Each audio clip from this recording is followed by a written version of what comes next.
आप सभी को मेरा नमस्कार। मेरा नाम है तेजपाल और आप देख रहे हैं मेरी लाइफ आफ्टर रिटायरमेंट। आज मैं अपने सफ़र के तीसरे चरण में पहुंच चुका हूं।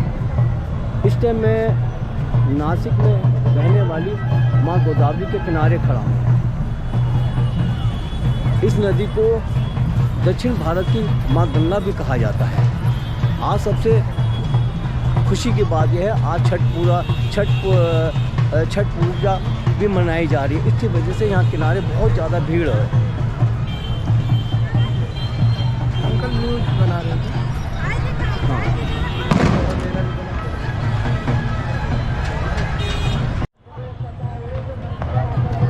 यह है राम घाट। छठ पूजा का पर्व मनाने के लिए कितने यहाँ पे श्रद्धालु इस घाट पर आए हुए हैं। घाट के उस तरफ और घाट के इस तरफ कितनी भीड़ है।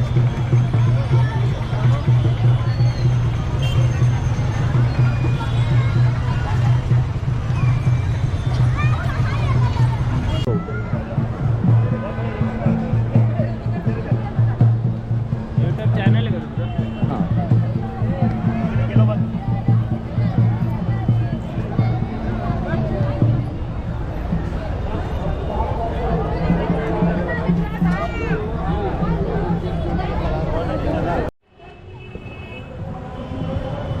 गोदावरी नदी के तट पर बना हुआ राम घाट। इसके बारे में कहा जाता है कि भगवान श्री राम जब अपना वनवास काट रहे थे, इसी स्थान पर, इसी घाट पर वो रोज स्नान करने आया करते थे।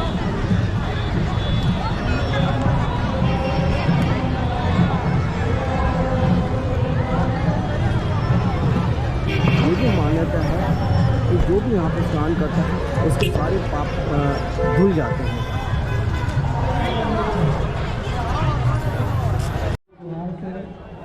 बहुत बहुत धन्यवाद जी। आपके कृपा जरूर है।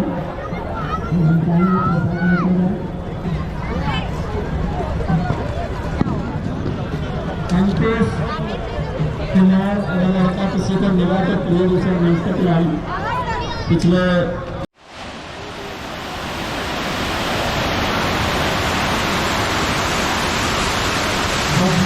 किसी को कोई लड़का फेंकते हैं और मुझे अपना रास्ता लगता है, उसे मंच पर लेकर आए।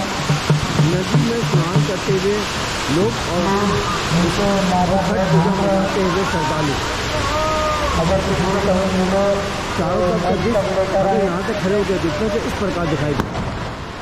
प्रसाद लेकर जाए। प्रसाद चारों तरफ श्रद्धालुओं की भीड़ है। सब लोग छठ पूजा मनाने हुए यहाँ पे आए हुए हैं।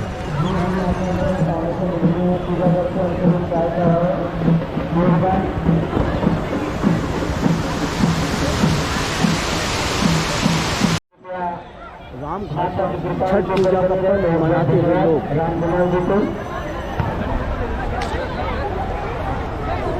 इस लड़का अगर कहीं मिला तो प्लीज उसे मंच तक लेकर आए। हरीश कुमार, हम चाहेंगे कि यहाँ से सब लोग खुशी से घूम जाते। अगर कहीं कोई लड़का आपको अकेला दिखता है उसे मंच तक लेकर आए।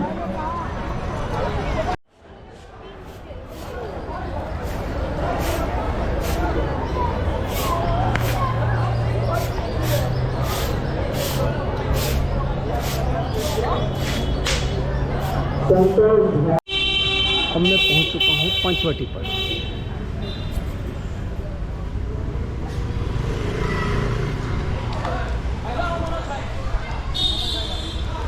कहा जाता है कि इसी स्थान पर वनवास के दौरान भगवान श्री राम, लक्ष्मण और माता सीता के साथ यहीं पर गुफा बनाते रहते थे। यही वो स्थान है जहाँ पर माता सीता ने रावण को भिक्षा दी थी और यहीं से रावण उनको हर करके ले गया।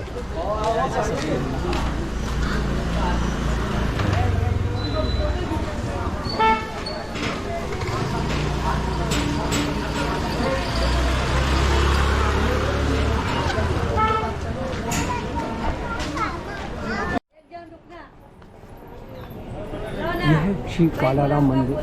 आइए अंदर चलते हैं और दर्शन करते हैं। ये है मुख्य मंदिर श्री कालाराम जी। आइए अंदर चल के दर्शन करते हैं।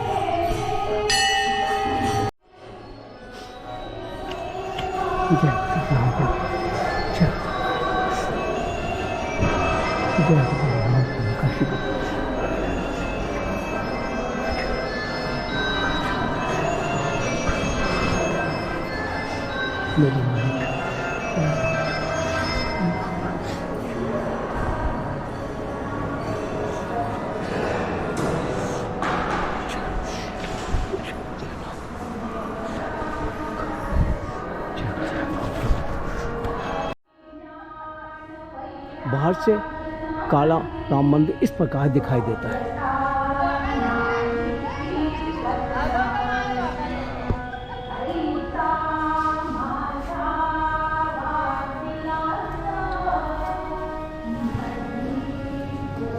कितना सुंदर बना हुआ है।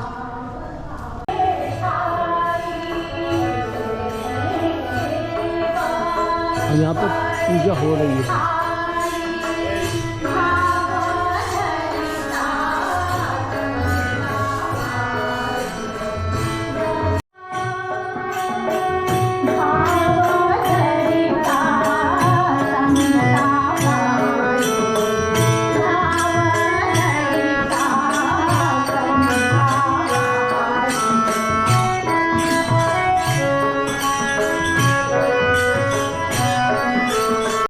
ये है श्री कपालेश्वर महादेव जी का मंदिर। आइए अंदर प्रवेश करते हैं।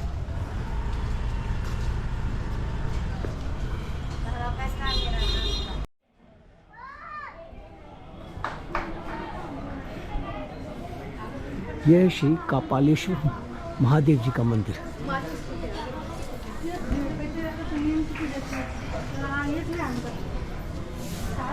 जय।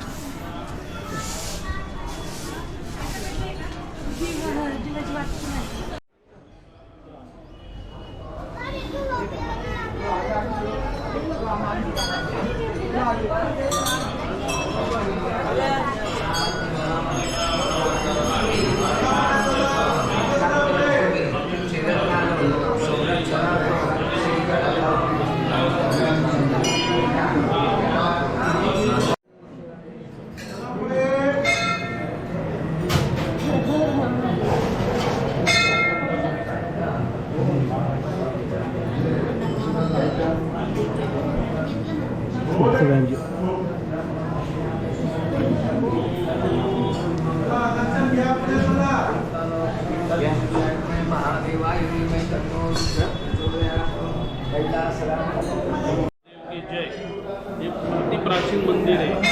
एक कलयुग का पहला मंदिर है जो प्रभु श्री राम ने इनकी पूजा किया है।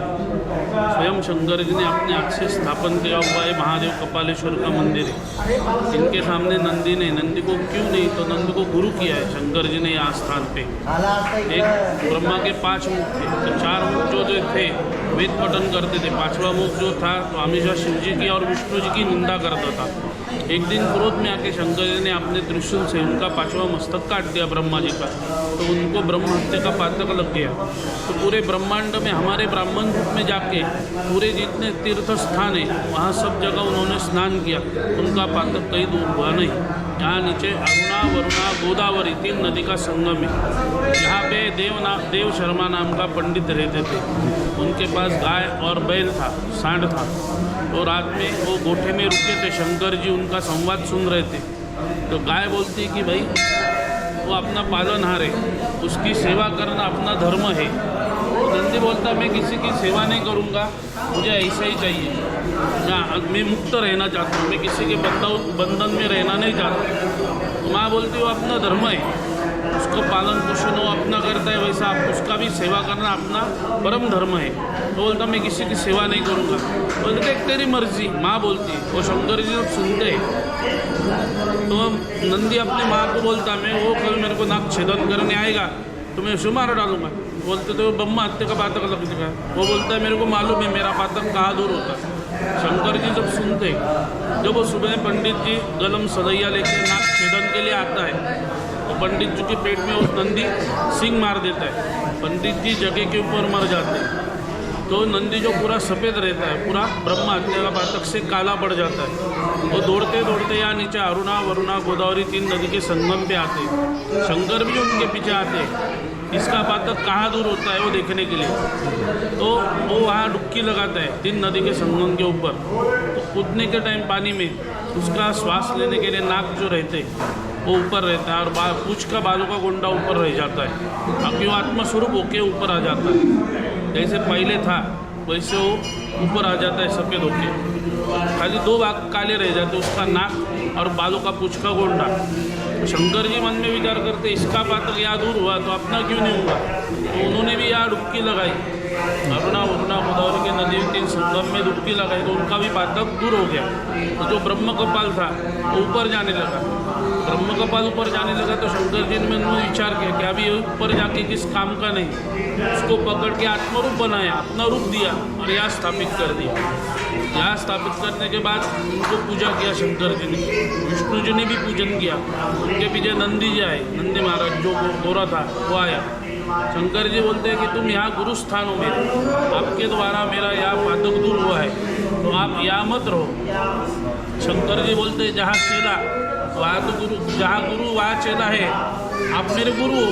बोले यहाँ तुम मेरे गुरु हो, तुम्हारे द्वारा मेरा पातक दूर हुआ तो यार तुम मेरे गुरु हो, तुम यहाँ मत रुको। तो नंदी जी बोले मैं नहीं रुकता, चलो इसको क्या वरदान देंगे, ये महादेव को क्या वरदान देंगे। तो उन्होंने महादेव को ऐसा वरदान किया कि 12 ज्योतिर्लिंग का दर्शन कर, यात्रा करके इनका दर्शन नहीं किया 12 ज्योतिर्लिंग का फलित नहीं, और 12 ज्योतिर्लिंग का न यात्रा करके इनका दर्शन किया तो 12 ज्योतिर्लिंग का फल। जैसे वाराणसी बोला जाता है पूरा काशी, ये नासिक क्षेत्र आदि काशी, पूरे ब्रह्मांड में दक्षिण वाहिनी गोदावरी इनके सामने हुई और कहीं नहीं है। उसका इतना महत्व है, आधा काशी माना जाता है। पश्चिम से पूरब की तरफ आई है और दक्षिण वाहिनी गोदावरी उनके सामने हुई। ये नवकोशात्मक स्वयं त्र्यंबकराज दिन में 3 बार दर्शन करते वायु रूप से आके। ये 12 ज्योतिर्लिंग के ऊपर 5 महालिंग गए, ये पहला नंबर इनका आता है। ये महादेव। आज हमारे सफ़र का आखिरी दिन है। इस सफ़र में हमने 4 ज्योतिर्लिंगों के दर्शन किए, जिसमें पहला है श्री मल्लिका अर्जुन जी, दूसरा है श्री गृहणेश्वर महादेव जी, तीसरा है श्री त्र्यंबकेश्वर जी और चौथा है श्री भीमाशंकर जी।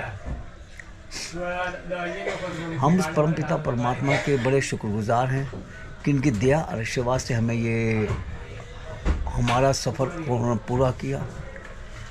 हम भगवान से यही प्रार्थना करते हैं कि हमें ऐसी अपनी कृपा दृष्टि हमेशा बनाए रखें। मिलते हैं अगले वीडियो में, तब तक के लिए जय गुरुदेव।